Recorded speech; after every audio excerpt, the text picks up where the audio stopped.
Bonjour, bienvenue sur Cocotte TV pour une nouvelle vidéo de présentation.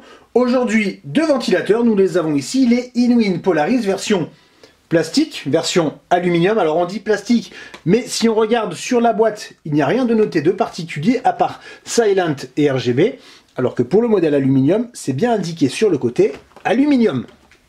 Les deux produits sont plutôt similaires au niveau du design. Nous retrouvons un cadre rond avec des coins en caoutchouc. Le cadre sur le modèle en plastique est transparent, histoire de bien diffuser la lumière qui part du moteur, alors que le modèle en aluminium a donc un cadre en aluminium en noir avec petit logo Inwin, une finition Diamond Cut dessus et dessous, et on le constate, les pales sont légèrement différentes, un peu plus brillantes pour un peu plus de reflets au niveau du RGB.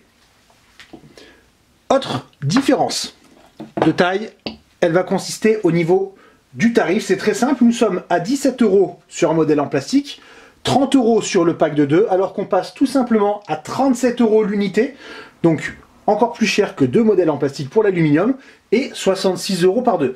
L'intérêt de ces packs est très simple, il est à chercher ici. Si on regarde au niveau du moteur, on voit il y a deux séries de câbles qui partent et qui vont en fait arriver. Alors on va prendre le modèle en plastique, on va ne pas se prendre la tête, qui vont arriver ici. Il y a un petit connecteur, un ici, et c'est très simple, dans le bundle, en pack de 2 on parle, puisqu'il faut obligatoirement un pack de 2 pour commencer, nous trouvons ce câble qu'on va pouvoir brancher sur le ventilateur.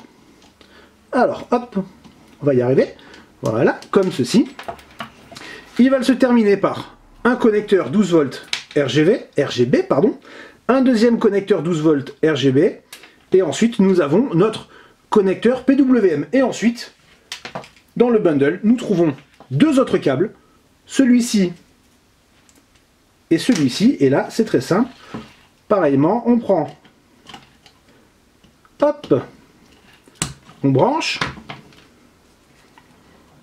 on fait la même chose sur notre petit modèle en aluminium, donc aluminium, plastique, ça ne change rien pour l'installation, on peut mélanger les performances, ou plutôt les caractéristiques sont identiques, et voilà, nous avons chaîné deux ventilateurs, et on peut continuer ainsi, histoire de brancher plusieurs ventilateurs dans un boîtier sur un radiateur water cooling. C'est tout simplement une idée qui est très intéressante, ça permet quand même d'éviter d'avoir des câbles de partout, et si besoin, on a toujours ce câble qui est beaucoup plus long.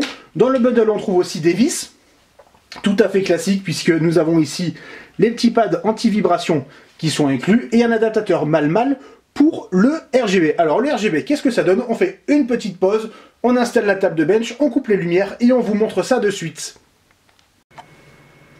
De retour avec les ventilateurs branchés, comme on peut le constater, et avant de parler RGB et de corriger une petite boulette que nous avons donnée en début de vidéo, les informations techniques. Le ventilateur tourne entre 500 et 1280 tours par minute, alors c'est relativement précis.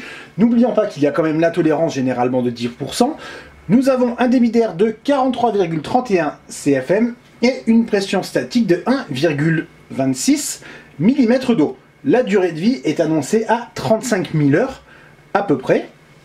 Ici nous avons donc le modèle plastique, ici le modèle aluminium. Nous parlions de reflets tout à l'heure, mais comme on peut le constater, sur l'aluminium il n'y en a pas. Le RGB se concentre sur le Diamond Cut, ainsi qu'au niveau du moteur, pour un rendu qui est plutôt sympa. Alors, ça se voit pas forcément beaucoup sur la vidéo, mais tout est rouge. L'appareil n'est pas forcément réglé comme il faut, histoire de ne pas éblouir non plus, et c'est plutôt pas mal. Tandis que le modèle en plastique est beaucoup plus classique. Alors sur les côtés, on voit quand même bien les diodes. Ça, on ne peut pas le nier.